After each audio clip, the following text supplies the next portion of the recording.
ನಮಸ್ಕಾರ. 9 ವರ್ಷದ ಬಾಲಕನೋರ್ವ ತನ್ನ ಸಾಕು ನಾಯಿಯ ಹಿಂದೆ ಓಡುತ್ತಾ ಆಕಸ್ಮಿಕವಾಗಿ ಎಡವಿ ಬಿದ್ದ ಆ ಒಂದು ಕ್ಷಣ ಇಡೀ ಮಾನವ ಕುಲದ ಇತಿಹಾಸವನ್ನೇ ಬದಲಿಸುತ್ತೆ ಅಂತ ಬಹುಶಃ ಯಾರೂ ಊಹಿಸಿರಲಿಕ್ಕಿಲ್ಲ.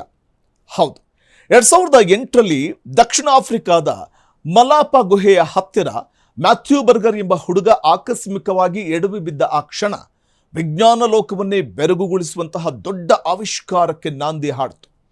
ತನ್ನ ತಂದೆ ಲೀ ಬರ್ಗರ್ ಅವರೊಂದಿಗೆ ಸಂಶೋಧನಾ ಸ್ಥಳಕ್ಕೆ ಹೋಗಿದ್ದ ಮ್ಯಾಟ್ ನಾಯಿಯನ್ನ ಹಿಂಬಾಲಿಸುವ ಭರದಲ್ಲಿ ಮರದ ದಿಮ್ಮಿಗೆ ತಾಗಿ ಕೆಳಗೆ ಬಿದ್ದಾಗ ಅವನಿಗೆ ಕಂಡಿದ್ದು ಸಾಮಾನ್ಯ ಕಲ್ಲಲ್ಲ, ಬದಲಾಗಿ 20 ಲಕ್ಷ ವರ್ಷಗಳ ಹಿಂದಿನ ರಹಸ್ಯ. ಧೂಳು ಕೊಡವಿಕೊಂಡು ಏಳುವಾಗ ಕಲ್ಲಿನಲ್ಲಿ ಚಾಚಿಕೊಂಡಿದ್ದ ಮೂಳೆಯ ಆಕೃತಿಯನ್ನು ನೋಡಿ ಮ್ಯಾಟ್ ಕುತೂಹಲದಿಂದ ತನ್ನ ತಂದೆಯನ್ನ ಕೂಗಿ ಕರೀತಾನೆ. ಮಗನ ಕೂಗಿನಿಂದ ಕೇಳಿ ಬಂದ ಪ್ರಸಿದ್ಧ ಪಳೆಯುಳಿಕೆ ತಜ್ಞ ಲೀ ಬರ್ಗರ್ ಅಲ್ಲಿ ಕಂಡ ದೃಶ್ಯಕ್ಕೆ ಒಂದು ಕ್ಷಣ ಸ್ತಬ್ಧರಾಗಿ ಹೋಗ್ತಾರೆ. ಯಾಕಂದ್ರೆ ಅಲ್ಲಿ ಬಿದ್ದಿದ್ದ ಕಲ್ಲಿನಲ್ಲಿ ಕಾಣಿಸ್ತಿದ್ದುದು ಮಾನವ ಪೂರ್ವಜರ ಹೋಮಿನಿಡ್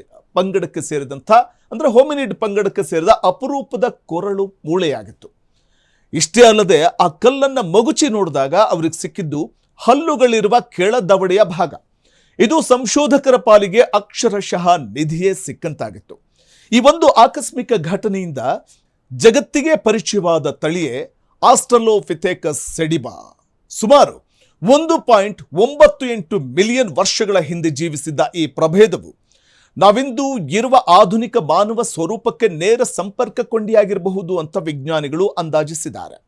ದಕ್ಷಿಣ ಆಫ್ರಿಕಾದ ಮಾನವ ಕುಲದ ತೊಟ್ಟಿಲು ಎಂದು ಕರೆಯಲ್ಪಡುವ ಈ ಪ್ರದೇಶದಲ್ಲಿ ಒಬ್ಬ ಬಾಲಕ ಆಟವಾಡ್ತಾ ಎಡವಿ ಬಿದ್ದಿದ್ದೇ ಇತಿಹಾಸದ ಹಾದಿಯನ್ನು ಬದಲಿಸಿಬಿಡ್ತು.